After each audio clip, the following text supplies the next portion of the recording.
All right, hello, ladies and gentlemen. So, in today's episode, we are covering episode number 16 of our 20 episode mini series, which is 20 lessons learned through 20 weeks of training. And in today's episode, we're talking a little bit of an interesting subject, a little bit of a funny subject, and it may not apply to a huge amount of people. But for me, when I was going through my own training process, it was really valuable. And I know there's been a lot of clients over the years that I have talked about this with. So it may not be hitting most people listening, but I think it'll be really valuable for quite a few people listening. So essentially, when you are going through a bit of a big training process, when you've got a big goal in mind, you're putting a lot of time and attention into this thing, when you're doing a lot of habits to really make sure you're leading towards whatever you want, and you're really putting focus towards a particular outcome, you're going to notice that a lot of people out there are going to be asking about your journey. Friends, family members, co-workers, and this and that, which is all well and good, but it can often get really exhausting. Just purely from the fact that people are asking about it all the time. So today I'm going to be talking you through a little bit of a simple strategy to kind of help you. Now, to tell you the story where this came from for me, during my training process, a lot of people were really curious about my training. As I sort of said, friends, family members, this and that, and why I was doing certain things. They were curious about that. You know, friends and family were curious why I was doing something so rough of all things. They thought it was a bit odd why I was choosing martial arts, why I wanted to actually have an event, have a fight, and they were curious about that. People were constantly asking me why I was so tired because I was up so early in the morning. I was training so hard. I was regularly, at 7:30 at night, getting yawny or tired faced. People would be questioning me if I had a bit of a limp or bruises or whatever, which was, a relatively common occurrence with it through that type of rough training, or when I wasn't drinking, or a dozen other things. And most of the times when people were asking about this, it was coming from people who were genuinely curious, which is fair enough. People are interested in what's going on in other people's lives. They're asking questions just out of curiosity. But when you get asked these questions again and again, week after week after week, it can get really exhausting mentally. It can get really burdensome, and it ends up being a little bit tough.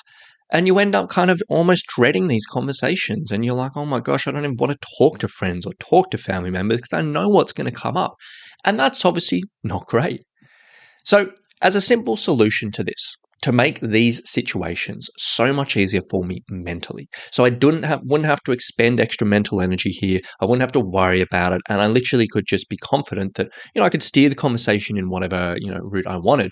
I came up with some prepared answers for these common questions, which I knew were coming up all the time, and which I knew I could just use very often. And because they were prepared, I didn't have to think, I didn't have to and I didn't have to kind of explain things, but they were prepared, they were short, they were concise, they got to the point, got what I wanted across, and they didn't take a huge amount of mental effort. So, for example, if people ask me why I was doing this particular type of training, I was just saying, look, I just want to do something different because I've been bored with my training and this is different and it's going to get me excited about it again. Simple, explains things, straight enough. And I'd say that, and people are like, okay, cool, that makes sense. And then either I could just ask them a question and steer the conversation away from what I knew was going to be a follow-up, or they would ask something else, but that would kind of cover things in 10, 20, 15 words, whatever. That got across what I needed to get across, as opposed before when I had to and make things up and this and that, and it ends up being a bit draining. And I'd end up saying that 4 or 5 times in a night if I was going around at a big social occasion like a wedding or something. So there you go. Or if someone asked me why I was doing something so rough, and it was pretty much the same answer, just saying I've never done anything like this before, so it was different and it was interesting to me. Or why I was so tired. I was like, look, I'm just up at 4 a.m. every day for training, so I've been up for a while now. You can see that short, that concise, that makes sense. Instead of me saying, oh my gosh, I've had so much going on, I've been training, I've been eating, I've been doing this and yada yada. That's it. Or why I had bruises. I'll just say I've been wrestling in the gym. 4 words gets the point across. Or if I'm not drinking, if I have one, I'll probably end up having a few more, and I don't really want a few more. And for each situation that sort of came up pretty regularly, I came up with answers, and it really helped. Just purely from that mental load, and purely because I was already tired through this training process, and purely because because it was taking over my life this time of training in the social situations, I didn't want to spend the whole time talking about me talking about the training. I wanted to sort of, be distracted. I want to talk about other things, but they kept on coming up. So these prepared answers were really, really, really simple. Now, for you, you can literally do the same thing. If this kind of feels like it's resonating for you a little bit, and you're like, you know what, in all honesty, yeah, it does get a bit exhausting sometimes. It is a bit of a struggle sometimes. Whether it's for a big event, particularly for people who are going through a pain journey. This is one I didn't mention earlier, but if you're going through a pain journey, you're going through rehab, you're going through a bit of an extended thing, whatever it may be, you'll get these questions all the time, and it can really get you down. So this is a great strategy for this type of thing. If someone asks you, why are you doing this hike? Have an answer. Why this particular hike? Have an answer. Why are you spending all this effort training when, the subtext, if it's just a walk?